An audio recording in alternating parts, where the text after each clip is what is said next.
Hi, this is Chef Andy. You can see I'm using a Santoku. My French curved knife is in quarantine at the store, so I'm using the Santoku.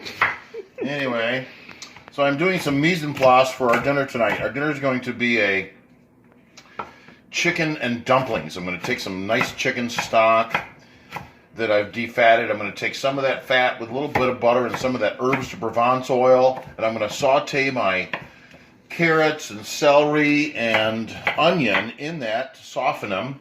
I'm going to add a little bit of flour to that to make a vegetable roux, and then I'm going to add some chicken stock and some chicken to it.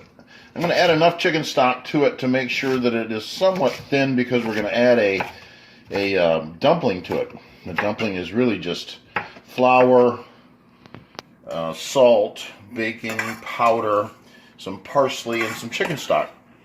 So once I have that all cooked and simmering and thickened, we're going to cook those dumplings until they're fully cooked and nice and delicious.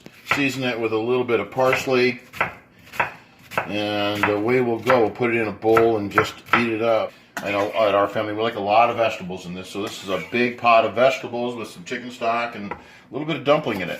Celery, we're going to cut in half once again. Take our celery sticks like this, cut in half, and then using that same rocking motion, which is tough to do with a Santoku, but much easier to do with a French curved knife. And so there's our mise en place, chicken and dumplings. And here is our chicken and dumplings.